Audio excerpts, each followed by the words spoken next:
Greetings and welcome to part 5, where I'm working on this Hallicrafters SX-25. So from the last videos, I think you recall I was replacing some of the capacitors and resistors. So in this installment, I am working on finishing it up. So what I've done, I replaced all the capacitors, all the resistors, all the micromold capacitors, and I found some interesting things that you might want to be interested in if you're working on this receiver as well. So if you're following at home and working on this receiver as well, follow along. Let's get to it. And let me show you what I found, and hopefully you can also clean yours up too and make it work. So let's get to it. So from the last video, if you recall, I replaced all the waxy capacitors. So I replaced all these waxy capacitors with some new modern capacitors.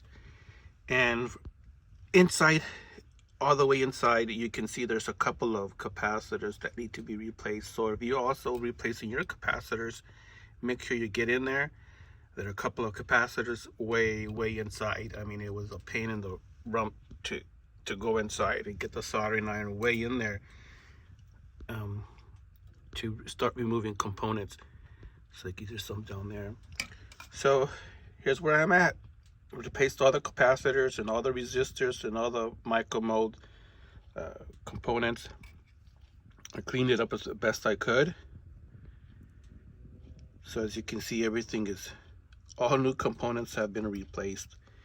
And this is the power side of the capacitors.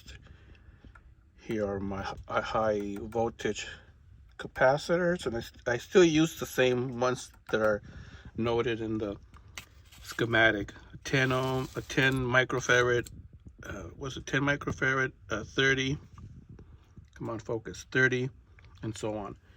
So just to show you, these are the capacitors.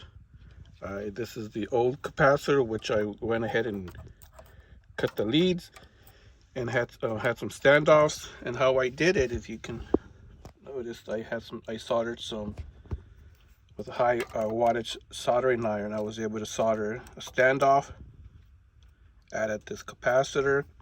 Everything is perfectly solid, nothing is moving.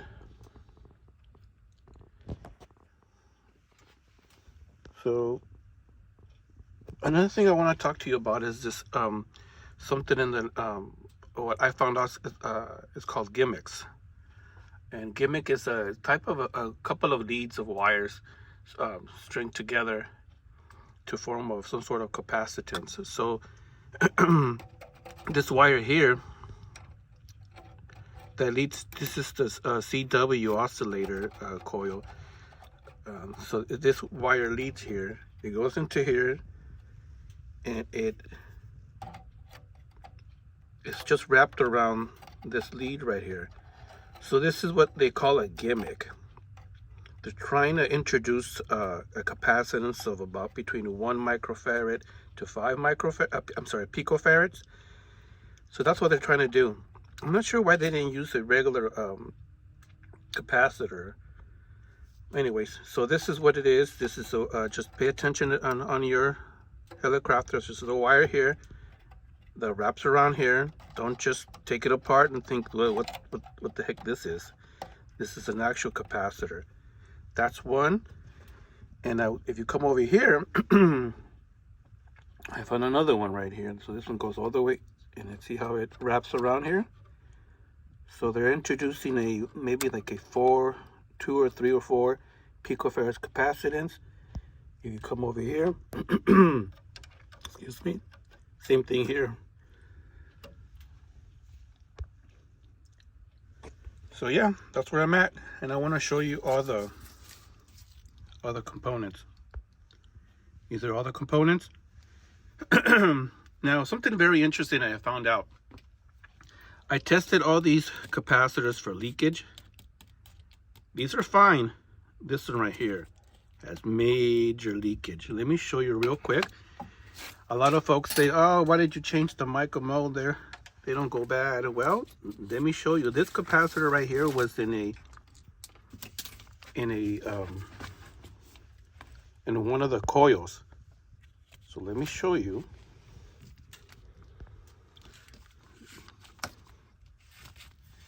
Okay.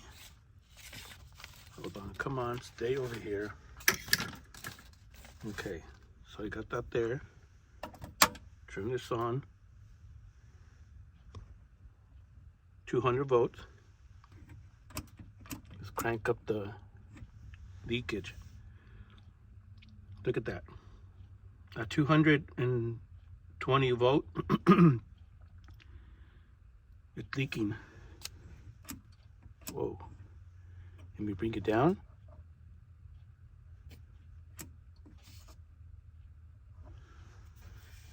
Look how much leakage that capacitor has. So this will cause havoc in your tuning if that is draining. See, so be careful. Pay attention. I usually test these. I don't even try to, I said test these. Test these. These, I don't even try to measure them. I just swap them out. But these right here, be careful. Somebody's could be shorted out. At 100 volts, look how much leakage you're getting. That's a lot. And these resistors, surprisingly enough, a lot of these resistors were still in the tolerance. Well, let's say 50% were still in the tolerance. A lot of them were just way off. So I went ahead and replaced all the resistors. So here it is, guys. This is where I'm at now. All components have been replaced with new capacitors and new resistors. I also want to show you something, what I've done. Now, pay attention. What do you see different back here? What do you see different on this SX-25 versus what you have out there? Oh, focus. That's right. These receivers didn't come with the fuse. So that's why the other SX-25, my scrap one, is all beat up and blown up. The transformer is all melted because somehow it shorted out and the transformer blew. So this is what I have done. If you go back to the videos, this existing hole right here was the hole for this power cable. So the power cable came out of here. There was a plastic, some sort of grommet that went around here. All I did was punch it out, and this fuse holder fit perfectly into that little box right there. I mean, a little box, little perfect hole. So what you want to do is get yourself a fuse holder like this. Get yourself a fuse holder. Knock out the little plastic Molex ring that's in there. Knock it off. Push it in there. See, that's what I did. And install your power cable. And then drill a hole. Get yourself a little rubber grommet here like I did. That fits perfectly around that. This is your basic computer power cord that I just had laying around. I cut it up. And there you go. Make it look clean. And that's what it looks like on the inside. And for those who don't know, remember, hot. Your black leads are hot coming out of this. So from the black wire from the power goes to the fuse. And from the other side of the fuse goes into your transformer. And your white wire goes into number 1 and your green wire goes to chassis. Everything's soldered. All new capacitors and resistors. I'm trying to make this video a little bit longer for those folks who are following along and you want to see what how I have this connected, because I noticed a lot of these old receivers have a lot of modifications from the end user. So when you get this, there's wires everywhere, plugged somewhere else. And if you want to bring your receiver back to its normal stock, sometimes it's difficult. I know it's you can look at the schematic, but making heads or tails sometimes could be difficult. So pay attention of how I have everything connected.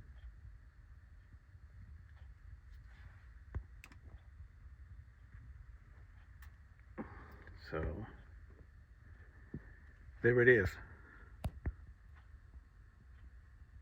So the next thing I need to do, I need to start powering it up and making an alignment, or trying to align this receiver. So yeah, it's a process. The one thing to watch out for is cold solder joints, shorted capacitors like you saw there. Replace all the waxies. Don't even try to play with testing them, because they're all bad. They're all leaky. And if you want to take it one notch further like I did and replace all the capacitors and resistors, I think it's a great idea. This will bring the receiver back to its factory specs with new modern components, less noise, less fuss. That's if you want to make this receiver work at its peak, if you're going to keep it. Or maybe just put it together, fix it up, and sell it. So now let me flip this over, because I want to show you the cans. And inside the RF cans, one of the RF cans had one of these. So imagine trying to tune or align this receiver when a capacitor that's draining or leaking. It's going to drive you crazy trying to align this. So give me a minute, let me flip this over and let me take out one of the cans, okay? Hold on. So for the top, let me show you what I've done. Once again, I replaced the power cord, added a fuse holder, cleaned it all up. This wire right here, the cap wire, the wire that was in there before was a very short wire, and every time you would, let me show you, every time you would bring this capacitor up, it would hit that wire. So all I did was add maybe like a 1/4 inch more of a length, wrapped it around, soldered it. I added these little white heat shrinks, this black heat shrink here, because I just hate these cloth wires, how they start frailing and opening up, and there's wire everywhere. So this makes it a cleaner job, or cleaner looking. So this is what I've done. A little bit longer wire here. Same thing for the lights. For the lights, I went ahead and put some heat shrink. Same thing for this one. Put some heat shrink. And then for the indicator or the meter, I put some of these spades. Heat shrink the wire here. Let me show you. So yeah, these are just little things. Maybe you want to do it on your receiver or not. I did it just because make it look a lot cleaner. Since I already took it apart, let's go ahead and add those things. Let me put this back. Okay. Now let's take a look inside these cans. So all these cans, you've been in here before. You know what's inside. This one right here, inside this can there are two 180 picofarad capacitors that go across. Let me show you. They go across the tuning right here. So right here inside Where is it? In here. Inside, not these. They're not depicted in the schematic, but inside this transformer, I'm sorry, this one right here. Inside this transformer right here, there's a 180 picofarad, 180 picofarad. They're not in the schematic, and let me show you. When I took it apart to check the wiring, because remember, what I did a deep cleaning on this radio, and I want to make sure these wires are still intact. So what I've done, oh, can we focus? I put modern 180 picofarad 500 volt capacitors.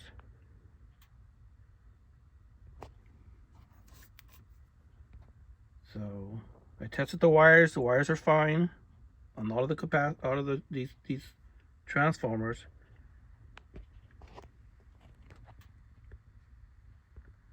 So yeah, I had one of these shorted, and the other one, I'm sorry, not shorted, leaky, and the other one was way off. So trying to tune this would have been a nightmare. So if you're trying to align this radio and you just can't figure it out, and you just can't get this align or peak, or the sensitivity sucks, take this can apart. Make sure you have that might be a problem. Okay, so that's what I've done with this. Obviously this can is not being used. I'm leaving it on just for aesthetics. This can is the same, almost the same like this setup. It's just without these capacitors.